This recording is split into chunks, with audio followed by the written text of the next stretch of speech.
Hello, all. Uh, so, to continue on with what I was doing with the last one,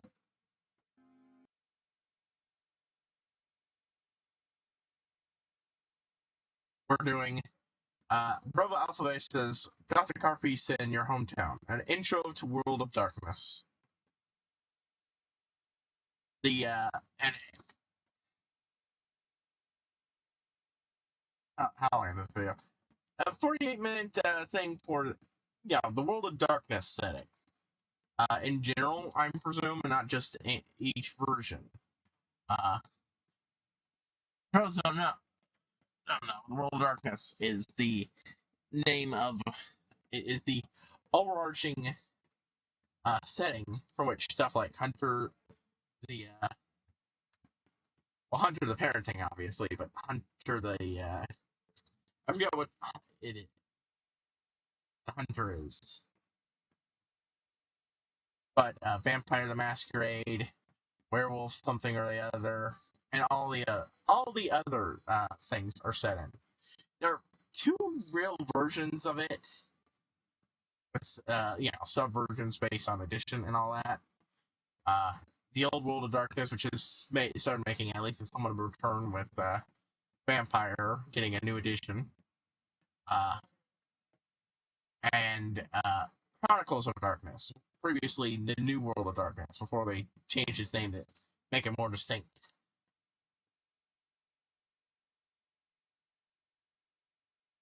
With its own set of things and rules here and there. Let's see how they, cover it. So there's this show, it's called Hunter the Parenting. We write it, and you might have seen it.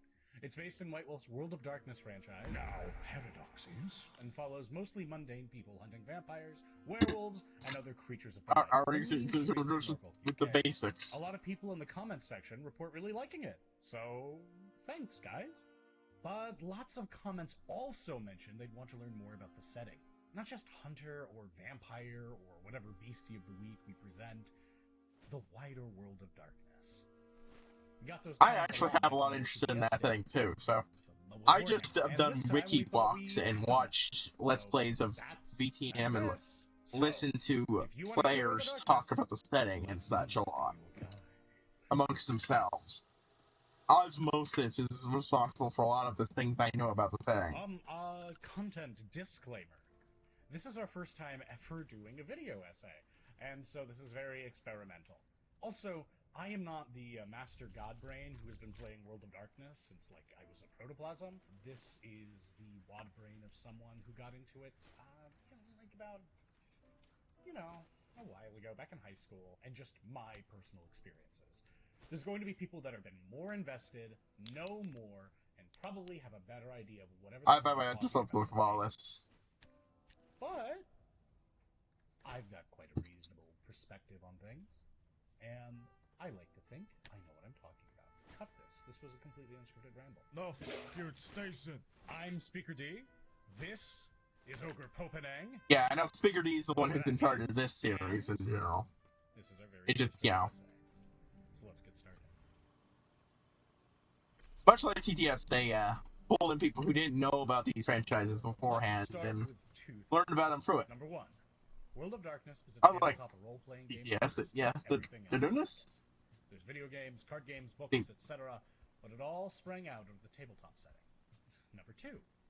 As this is a role-playing game, in order to immerse you best into the setting, we're going to start with you. Yes, you. Bear with me for a second.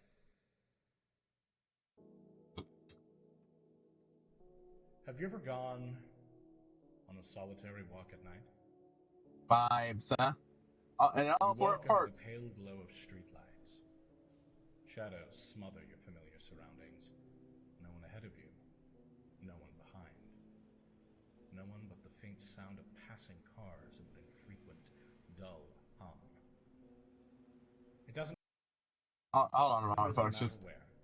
Suburban cul-de-sac. real quick. Dark corner of a city, or maybe a dirt road in the country. It doesn't really matter.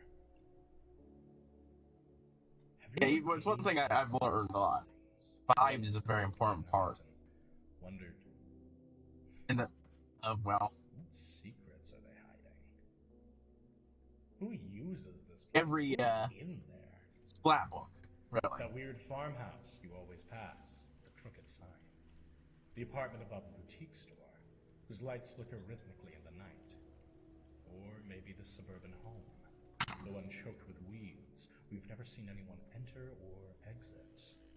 But you've always spied that same rusted car in the driveway.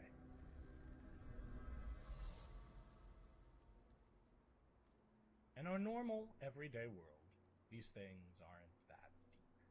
Inside the farmhouse is a normal family. The apartment needs to call an electrician. The house is just vacant, or has bad owners. Simple as.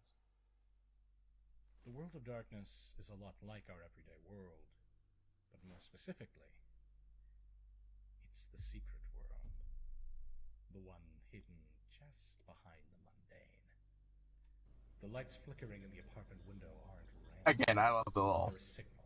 I love the And when look of decoded, this. they tell their beholder the exact time and date of their death. Within that vacant suburban home, a coterie of vampires gorge themselves on slumbering neighbors. As the nights pass, more homes grow vacant. Missing posters paint the streetlights. And that farmhouse, the family? Normal as normal can be.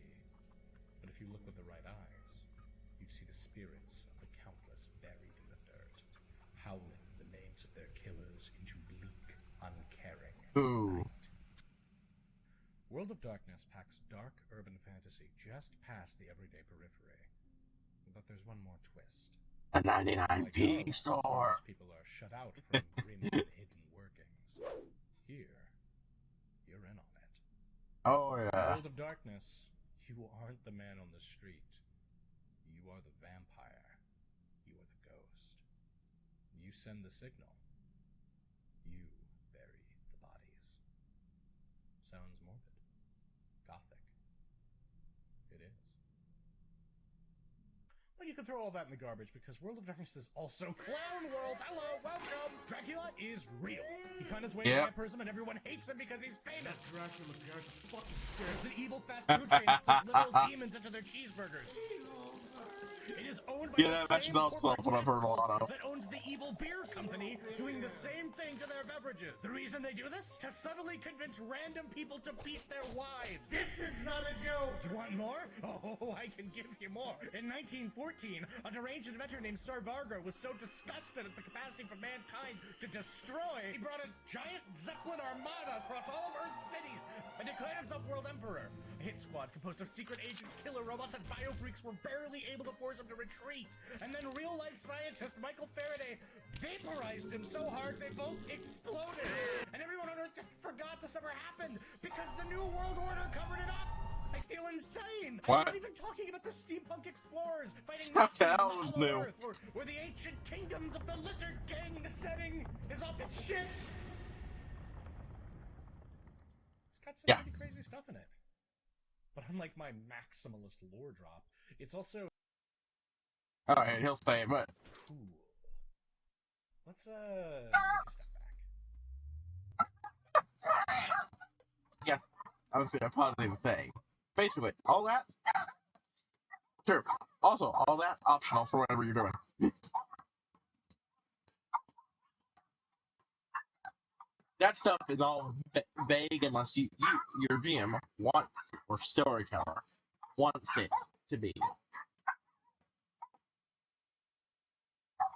Or that detail. A lot of the time, these different things conflict with each other. Straight out have conflicts. And generally the answer is, oh, the other person, the other splat book's just wrong, depending on what you're playing at the time. Save for those moments where the There's only like one splat book everyone agrees is wrong, and that's... probably won't notice how incredibly elevated the world is because WoD plays it pretty grounded. Only the DM or storyteller really sees how deep the rabbit hole Which is a splat book about being a predator written by an actual fucking predator. The world we know. Just a little darker, a little more absurd. For example, WoD vampires are thought to bear the curse of Cain, the first murderer featured in classical hits like the Bible. this literally doesn't matter at all. I won't go into any more detail because got turned by his Tinder date.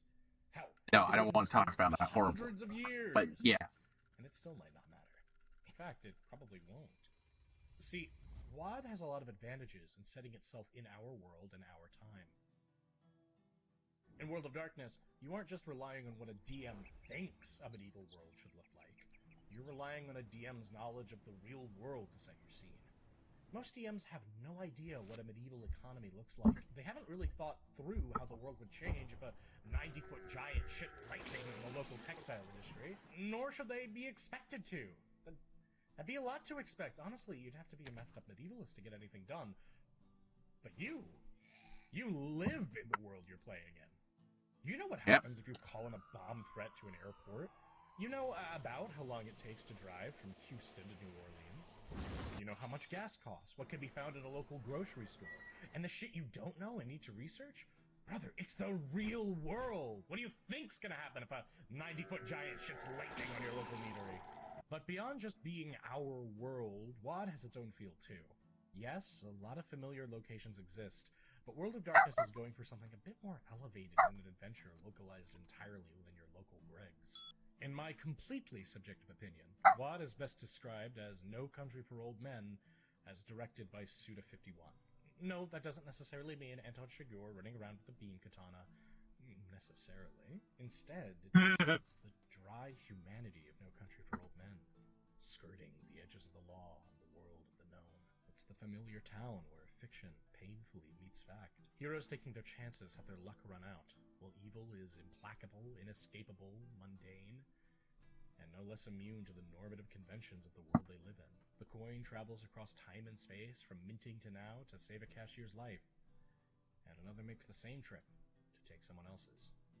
Or maybe both were as meaningless as the money people die for. Into this formula comes the saccharine madness reminiscent of Suda51's No More Heroes. Yeah, very good with that. Hammer horror monsters run webs of shadows, where blood is lubricant to an uncontrollable mosaic of agendas. Yeah, very good with my words. Can be drab like No Country, security. bright and shining, vibrant with camp, mystery, stupidity, or intrigue. There's a sense that you're caught in this bardo state, a place between life and death, between the pawn, the king, and, if you're fortunate, the errant spanner in the works. It's a celebration of mayhem, decay, or at least the people who live amongst it. Maybe absurd, but those absurdities just mimic the off-kilter beats of our own manic world. That's just my take on it, though. My World of Darkness. There we go. Itself, the term it lands on is Gothic punk. That really is a good way. To it, but what exactly does that mean? It really is a setting that the exact details is up to interpretation from one group to another. The term Gothic punk and even one person to another. The decadent ambience and rebellious fervor of the World of Darkness. Violence blends with elegance as wealth and privilege mix into the panoply of fear and cultural conflict.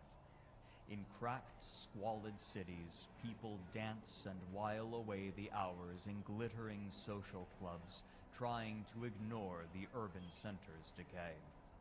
The towering buildings of the downtown scene cling to art-graven styles.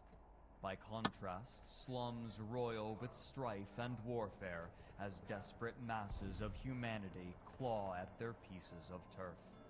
Under the gleaming spires of the church, the halls of justice, and the artifacts of society, the masses strive for lives of comfort and refinement. The Gothic image of looming architecture is everywhere, chased with gold and silver as it watches over the dispossessed.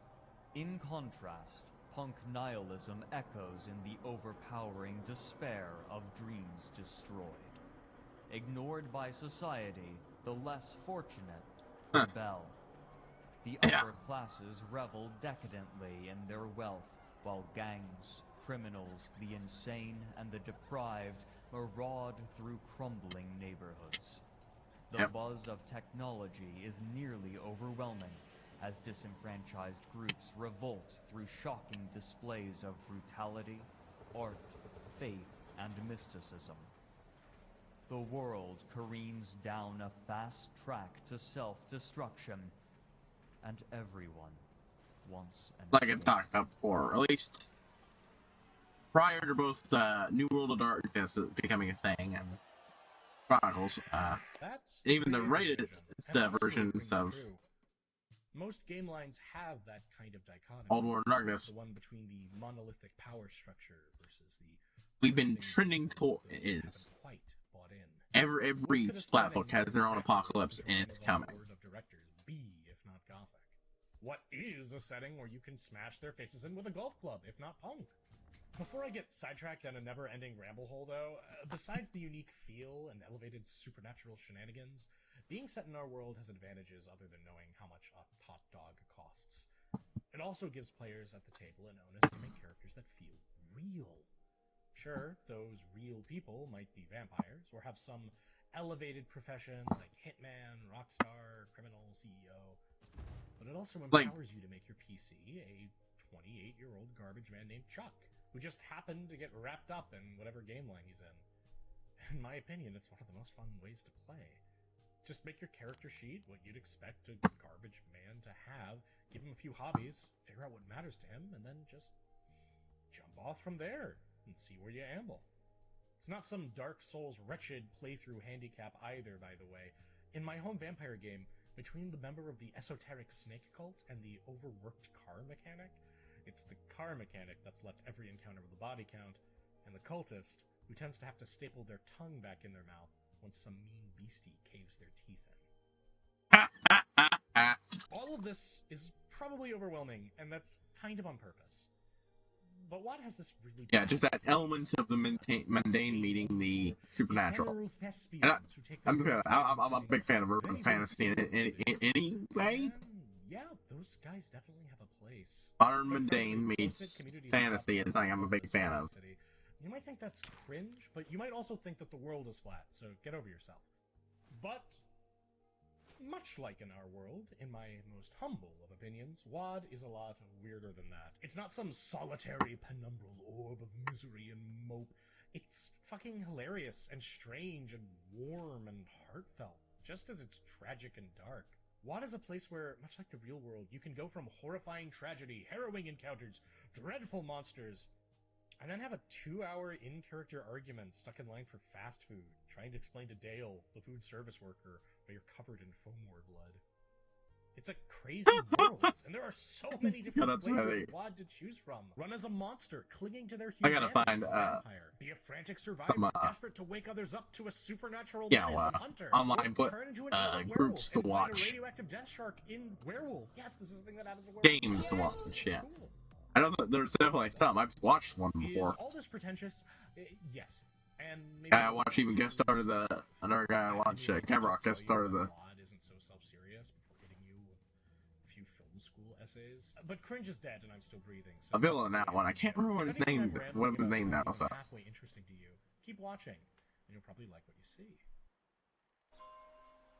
Part 2. Game Philosophy. Before I keep selling you the legend of Jack Hammer, though, I should tell you how WoD earns the accolades I've been heaping on it. Most TTRPGs are built on the famous 3 pillars. That's combat, exploration, and social gameplay. Some games flex especially hard on certain pillars. Pathfinder First Edition wouldn't be Pathfinder First Edition if you weren't busting the mechanics open like some multi-armed gunslinger tycoon of the action economy. Meanwhile, a game like Call of Cthulhu is all about the mystery and horror of Lovecraftian fiction. Players aren't called adventurers, they're called investigators. And that's because the game focuses more on the pillar exploration than rushing down Yogg-Sothoth with a whiskey and a pocket full of dreams. Likewise, but sometimes someone pulls it off anyways. Character first, and everything else second. Therefore, it leans most heavily on the social pillar. What does that mean? Essentially, if you're tuning in for Vampire Diablo, then there are better... Why they call it storyteller instead of a game master or dungeon master. Combat's fun, but it's also incredibly lethal and risky. Any schmuck with a shotgun can get lucky and remodel your face into a vertical conversation pit. Unless, of course, you're a werewolf, an 8-foot-tall killing machine of Gaia's vengeance and fury, except for also, no, it's still possible. Just more difficult. You're not invincible. No one is. In WoD, the game isn't usually about plundering a dungeon. It's about maintaining whatever stressful life you're presently leading, struggling and changing as you bounce between unseen agendas, all while fighting to make your own possible. WoD is ultimately a game about the players, their decisions, their goals, more so than other RPGs. You set your agendas. And that's why it's one of those games I've been interested in poking into. Build a satisfying arc. Different game lines have different ways to approach the more social, character-driven aspects of the game. These approaches are universally interesting and something I'd love to go more in depth with for individual game lines in later videos. The increased amount of people playing online, but in Vampire, you play as a monster. social anxiety means that I don't know how to even go about approaching to try to get into such a group. Self to retain your humanity. It's an experience best summarized in the signature phrase, "A beast I am, least a beast I become." In Mage, you are an enlightened will worker with a unique gift, the near limitless power of magic. And with that magic, you can quite literally change the world. The question is, how will you? Do you have the right? And have you thought through what happened to the world if you did? Or hell, what happened if you didn't? Wraith in particular has a very strong concept. You're dead and gone. A verifiable ghost with a whole world of ghost politics and ghost intrigue surrounding you. But all of it is artifice. At its heart, Wraith is about moving on. Your goal isn't to become king of Ghost Mountain, it's to confront your death, accept it, and leave your character behind as bravely as you can. This act of confronting mortality, of essentially starting play with a character who ideally won't survive, it's very interesting. I think it's pretty powerful and bold. And the only reason more people don't play it is because another player at your table contractually has to whack you with a horsewhip all game. It's very weird, kind of adversarial, but it can be good. Only play it with your rabbi, your priest, your polycule, whoever you trust. But hey, you want to hear more about combat? Let's go. Depending on the kind of creature. I don't. Obviously, that's not literal, but I don't know what that metaphor is for specifically because I know almost nothing about Wraith outside of. You need to plan your engagements at least a little bit. Fight dirty. Try to strike first. Strike fast. Strike when the guys you're trying to decapitate aren't staring directly at you, because even if you'll probably win a fair fight, you could also suddenly and unexpectedly not. This more realistic approach to combat not only encourages you to fight sparingly and find other means of resolving conflicts, but it also gives you, the player, a leg up on even the biggest of bads. This is because the metric for "oh fuck" for essentially everyone in the setting is 3 to 6 people with shotguns hanging out somewhere they don't expect them. That statement of the dangers of combat shouldn't be confused. I fucking love that. Every beastie is a pushover, though. Vampires take bullets like love taps. A werewolf pack decisively wins the M1 Abrams matchup, and mages can essentially deal with anything so long as they've got prep time. But whether you're running a hunter's cell, a vampire coterie, or a wraith circle, could go wrong. Anyway, no matter what your boy band is called, the thing that can give you the edge over supernaturals more powerful than you is this. The base rule for everyone else in World of Darkness is something to the effect of, "Fuck you, got mine." Most greater societies, organizations, or deeply troubled people tend to go it alone. When they confederate, it's usually on deeply unequal footing, with strangled ambitions and treachery around every corner. Predatory people like predators, for all the good and all the ill that nets them. So that's a strength for your special group, who, ideally, do not all hate each other and or are not actively plotting each other's death. Ape together strong, so if tactical plastique placement fails you, know that just having a circle of dependable friends and allies is a hidden X factor in a world like this. For those paying attention, yes, you're goddamn right, the power of friendship is meta in the World of Darkness, just like it is in real life. This shouldn't be taken to think that all supernatural creatures are weenies, though. But yeah, vampires juggle dumpsters, the fae... Working together is not something... The ukulele. It's just that even with that kind of... naturally, literally any of these groups. Somewhat realistic. Anyone. Mark Henry is a very strong lad, but if I ran him over with an 18-wheeler, his strength would not avail him. Probably. Maybe the best way to view it is mostly realistic. It's not as if there are painstaking systems meant to reflect getting your wounds infected or whatever. In fact, as dangerous as combat is, you can sometimes pull away with even the faintest of odds. Case in point, I have one memorable story of a game where one of my players very bravely leapt out and started doing kung fu shit at a group of heavily armed PMC board kickers. He beat the snot out of one, but was seemingly oblivious to the fact he had put himself point-blank range with his rapier to a man with an automatic shotgun. This should have been the end of his character, for despite their kung fu moves, they had no protection inside of their leather jacket. Yet, somehow, that bastard managed to walk away. Not just with their life, but with nary a scratch. Is that because it's a dice game and I rolled the worst damage in the world? Yes. But it also illustrates a point. Because on the other end of the spectrum, you have moments where getting shot point blank with a shotgun does not result in a small boo-boo, and instead bypasses powers granting invincibility and immortality. That is, Conclave of Prague, a lore event where Vampire Masquerade, Bloodlines, by the way. Camarilla faction leader Hardestaff the Younger into a goopy splattering of extra spicy alphabet soup. Despite the fact that the guy had a near-complete mastery of Ventrue super durability. Personally, I've had it both ways. The combat isn't realistic in the sense that things are modeled realistically, and you have to make sure your wounds don't get infected and Warhammer Fantasy shit. It's realistic in the sense that combat is confusing, tumultuous, and dangerous. Outside of Werewolf, WoD is not typically that combat-focused of a game, so when it does happen, combat accentuates the social consequences of battle, namely the risk of death. So why then, if it's so dangerous, would anyone get involved in combat? Because, dummy, it's fun! Also, your characters probably have something to fight for. And if they don't, dumbass, you probably have a boss you're beholden to that's gonna make you do shit you don't want to do because they don't want to do it. Whether it's your ideals, especially that latter one. Especially that latter one. You are almost never in a position of being able to say no when someone tells you go do shit. Almost every game line has a heaping helping of row row fight the power baked directly into it. Unless, of course, you choose to row row be the power, in which case your prerogative is making sure anyone fights the law has about as much success as the Bipolar 4. Fight the Yoke of the Ancients as an anarch vampire, or jockey for your place at the top within the Camarilla. Toil to bring magic back to the world with the Council of Nine Traditions, or keep the masses moving towards your utopia in the Technocratic Union. Or fuck it! Sit it all out! Don't pick a side! Trouble, inevitably, will always come to you. But the choice and its consequences are always yours.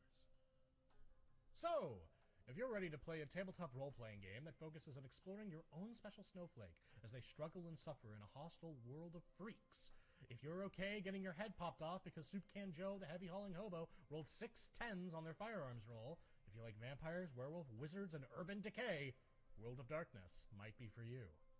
The only question is, where do you start? The answer. Yeah, where do you start? Video game? Yeah. I mean, obviously, Bloodlines is one of the best ways to do it. It's an incomplete mess of a game. With several parts that are just not working completely right, but god damn, it's so good.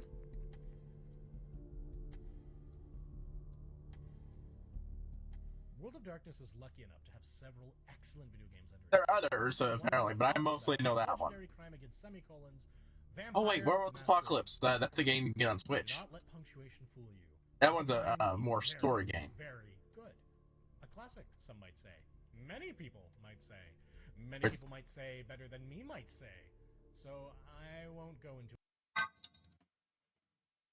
I will briefly say, I've tried before, but that game, one of the best, what's interesting about that game is it completely changes if you choose 2 classes, clans of vampires. Horrifying monster vampires, who, because they look like horrifying monsters, can't go out in public. But you have to stealth everywhere. Otherwise you get in trouble. Break the Masquerade. Then you have the Mad Prophet character, who has all bunch of shit that just does not make sense. If you haven't already played the game or watched the game being played, but it also wonderfully has stuff like getting into conversations with your with the news anchor on TV. Bloodlines is great. And it's got mods for anyone who wants more. Mods that try to complete it out. Some of them get a little more edgy than the game was even originally. Take my word for it. If ever there was a WoD primer, by God, it's this game. Yep. In it, you play a freshly embraced vampire of your chosen clan. Plunged head you want to know about setting and vampires especially?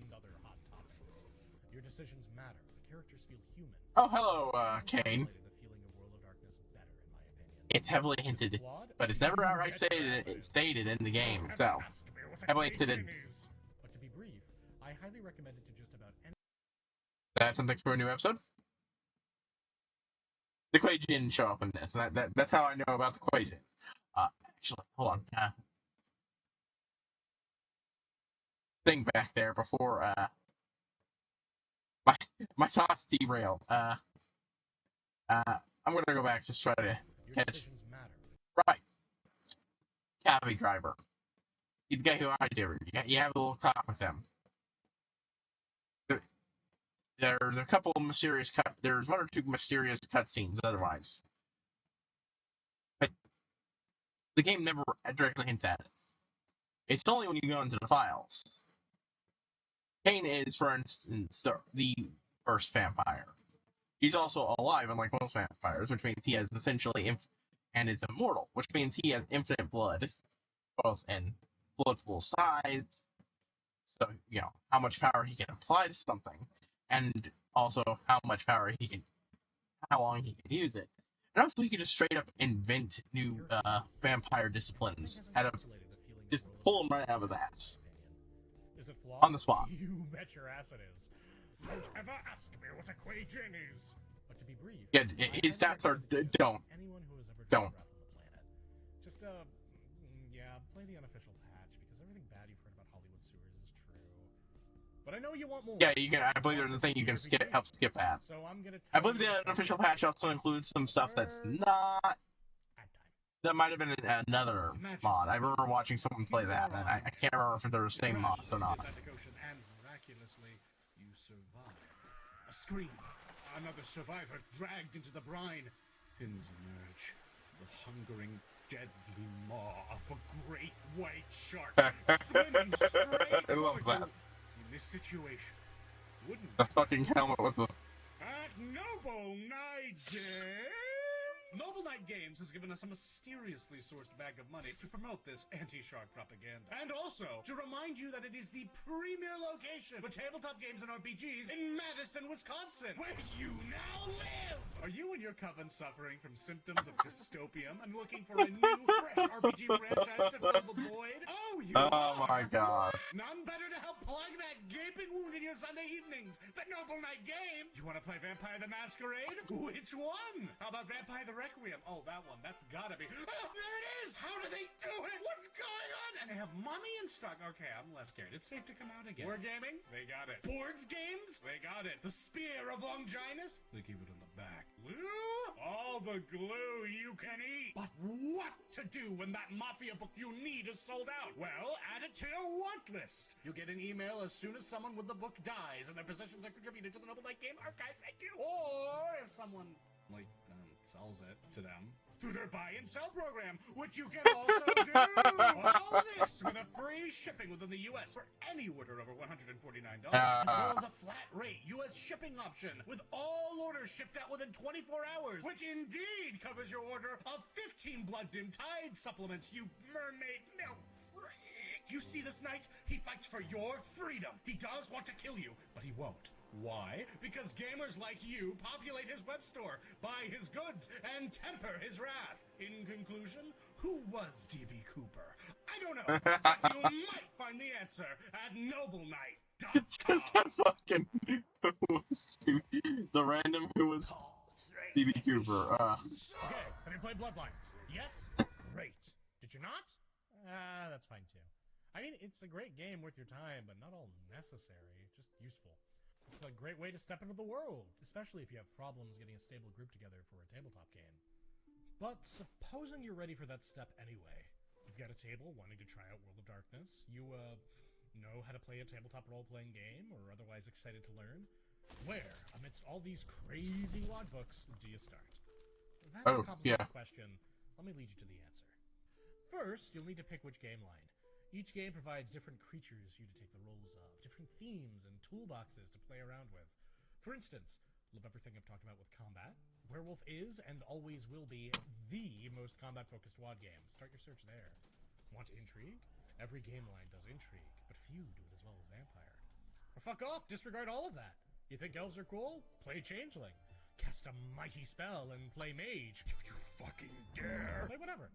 All the shit I talk about in the themes is optional. You can make any kind of game you want with these systems. I'm just covering what the default is slanted towards. Here are the issues you're going to run into, though. For one, WoD has been around since the 1990s, and it can be easy to get overwhelmed by choice. Which book should I play? Which edition is the right one? Etc. That's number one. Here's number two. Despite the wide bevy of WoD Actually, if you're looking for a game to watch to get some more ideas on this, the guy in Ninja Forgera also ran his own game. Usually there's not too much of an issue playing between editions, but with You can find it on his Switch, archived. Slight changes in how difficulty, damage, stats, and other things are handled make it harder to cross over with older games. This means you have several essential choices. Option 1. At time of writing, only Vampire the Masquerade and Hunter the Reckoning have 5th edition variants. Thus far, compared to earlier games, 5th edition is the return to the old world of darkness. This is done in service of creating a more intimate feel for the players. And it works! It focuses on making you feel less like a character in the world of darkness and more like a With some major changes. Shit's gone down and things have changed. Some of the apocalypse events happened. More of the onus is and on the people younger made it through. to fight for their place in the world. I have overall less to say about 5th edition, largely because it's pretty self-explanatory. Pick it up, play it, and enjoy. Just know that everything else has yet to fully arrive. It's a strong edition, and I'm sure the best is yet to come.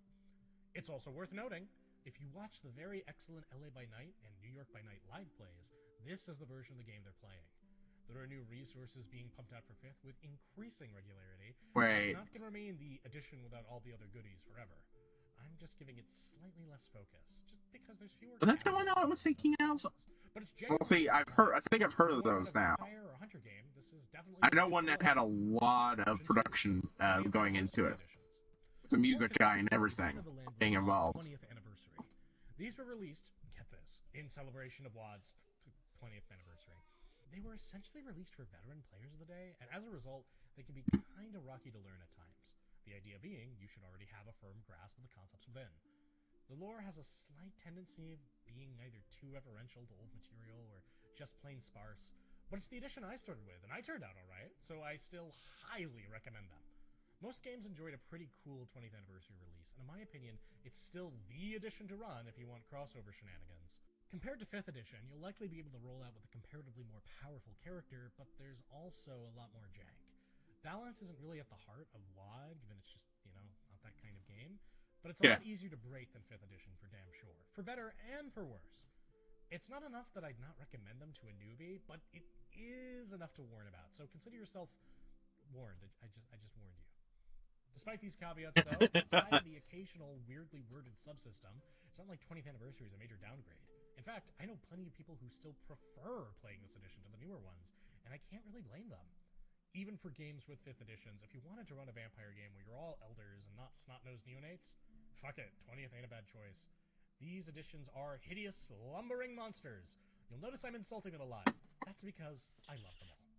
I own just one 700-page Mage 20th core rulebook. I own two, and one has a weird stain, and I don't know where it came from. 20th is also so accommodating that you can easily just take older supplements and quickly adapt or even straight up use their adventures, powers, merits, and flaws in your own game. Even if the content you're looking for is ancient, you can probably dig through any old WoD book and find something that can fit in your game with a few tweaks. My friend Odorosian once ran the prehistoric crossover module Midnight Circus for our home group of 20th anniversary characters to great success, even though it was originally printed 2 months after my birth. Holy shit. A lot of the content aged poorly. A lot of the content aged poorly. But the underlying concepts and many of the characters and situations were fun. Yeah, that's another thing about Werewolf.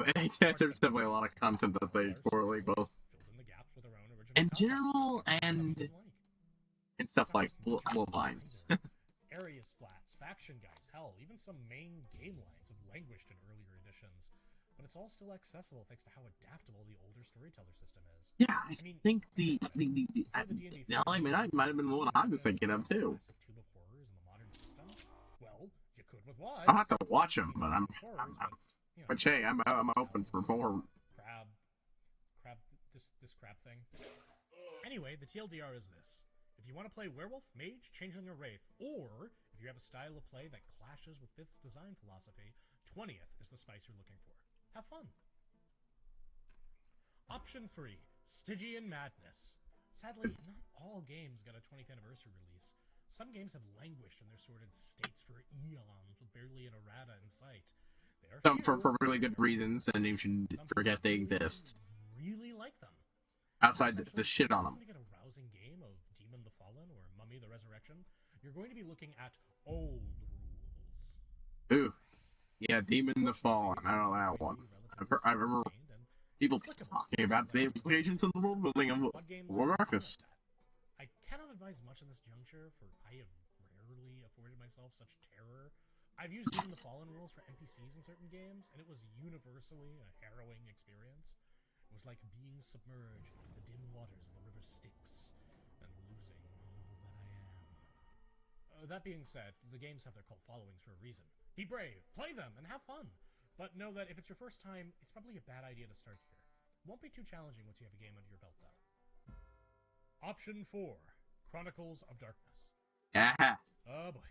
I missed it. It's gonna take a hot second. Here's some history.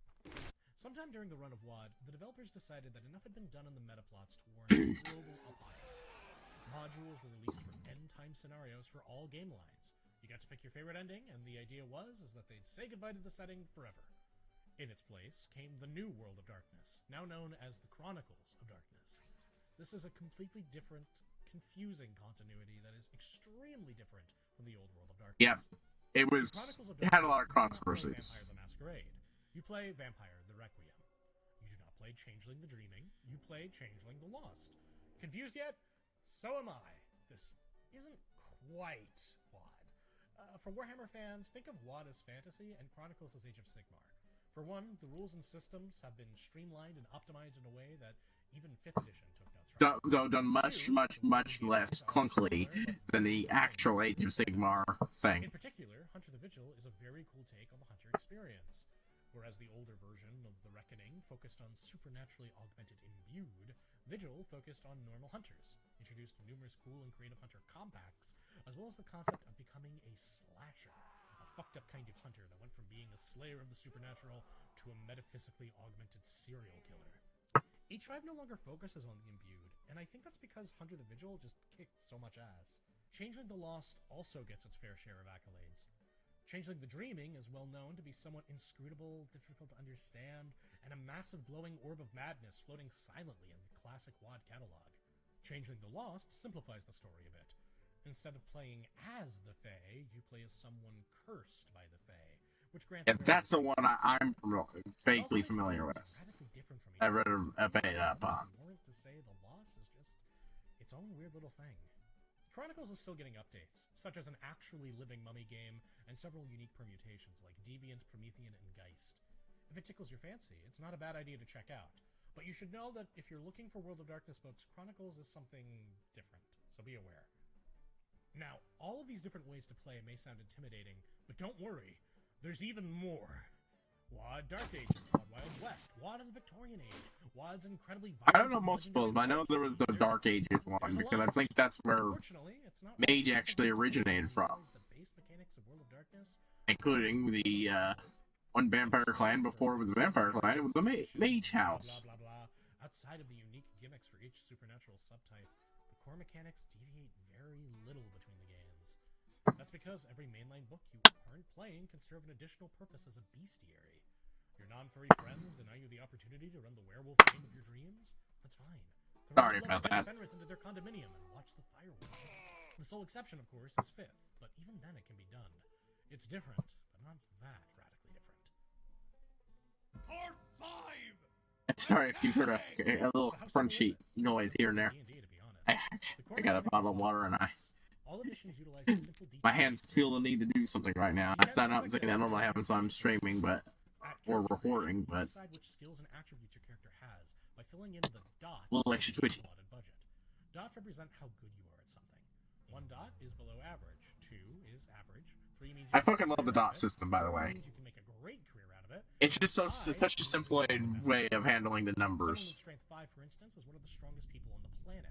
Someone with medicine 5 might be an internationally acclaimed neurosurgeon, whereas a med student might have medicine 1 and a nurse Yeah, it's just 2.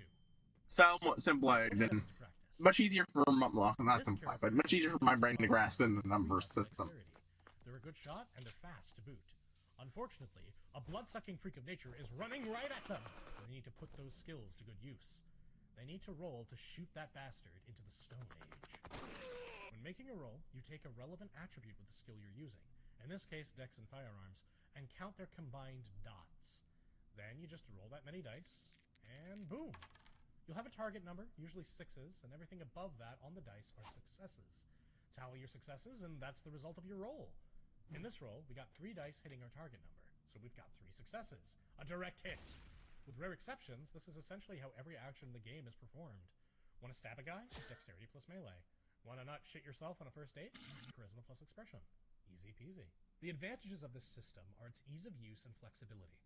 Yeah, I just... Firearm's typical function is to I like that system more. It appeals to me. I haven't, actually played with it, but I also haven't played with the other one. But my brain grasps it a lot easier. Firearms to determine what kind of gun scoop some poor victim's brains out. When it comes to trying to figure out, okay, what does that mean now? Impress your fellow gun freaks by speaking enthusiastically of your rifle with charisma firearms. Alternatively, if you're about as intimidating as a baby capybara, as a last-second desperation ploy, perhaps you can scare off an encroaching foe with a sick display of gunmanship. Manipulation plus firearms. Roll high, or else you might catch a hollow point in the skull for your troubles. Are these combos the only combos you can use for such things? Absolutely not. Sometimes actions can actually be accomplished through multiple combinations of skills and attributes. For instance, a storyteller might allow you to field strip a firearm with the firearms, technology, or craft skills. But not all roles are equal. The storyteller may require more successes for roles they think are a stretch.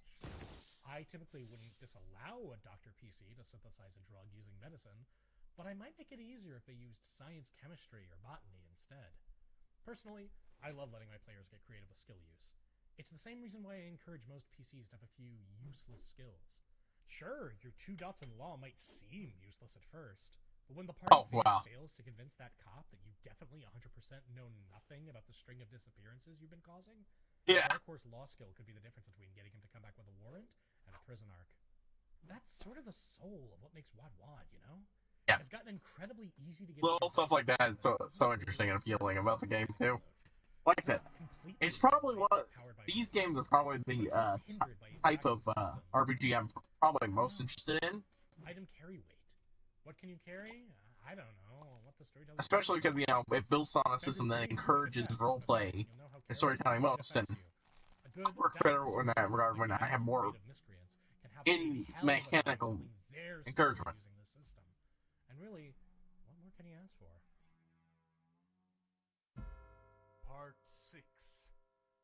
Part 6. And yeah, that's pretty much it.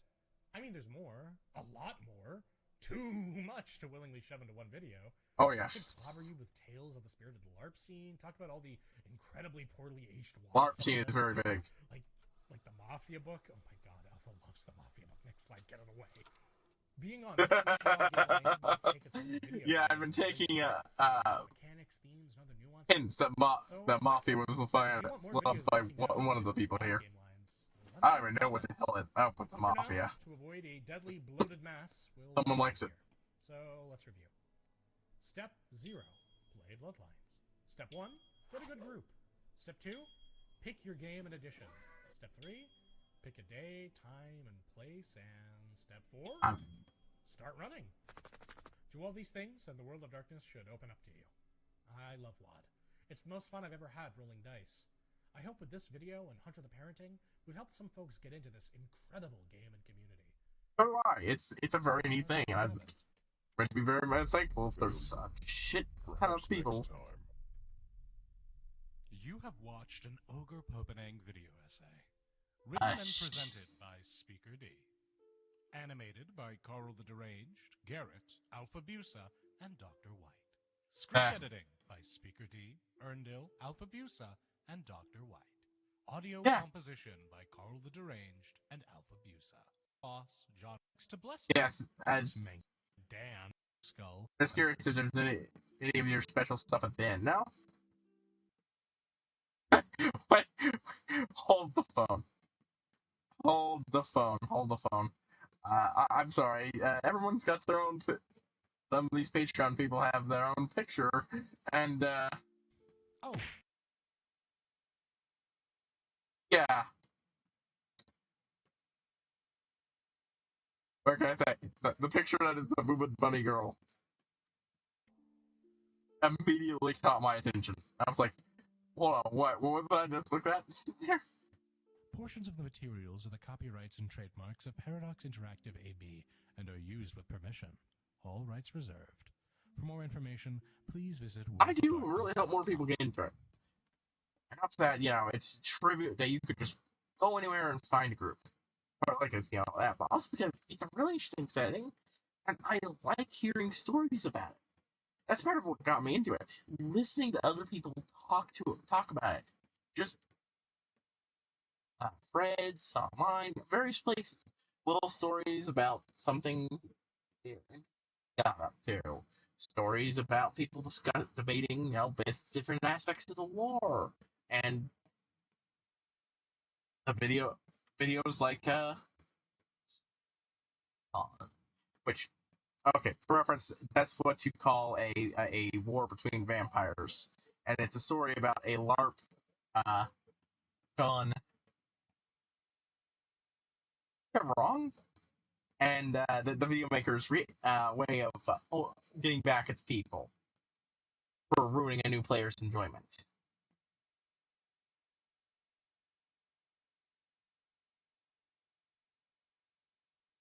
Yeah, Spoonie has a bunch of gaming videos. One of them was on that. I watched it.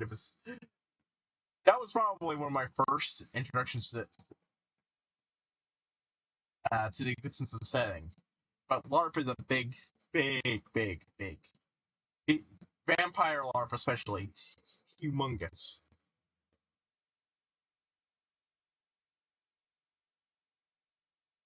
That's not something I've been super interested in, but I do just overall.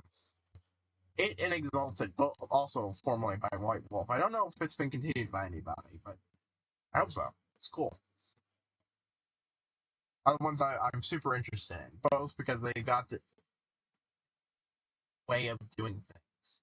But, alright, no, that was an excellent intro. It covered perspectives. I've never done an actual overview of the setting given to people.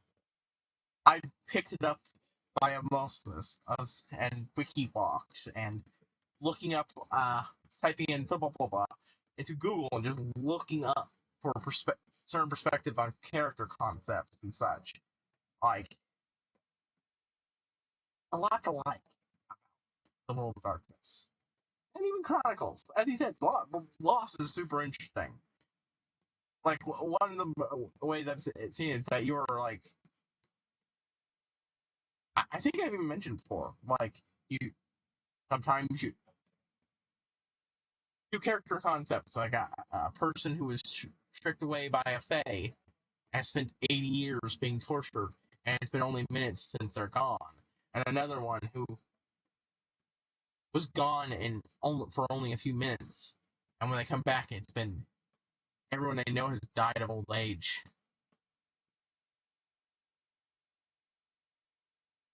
And sometimes these people, even though they're gone, they can't go back to their lives because some part of them was ripped out by the Fae and then molded into a replacement to them. And given how they've been changed by the experience, understandable. Sometimes you got turned into living fucking furniture for shits and giggles.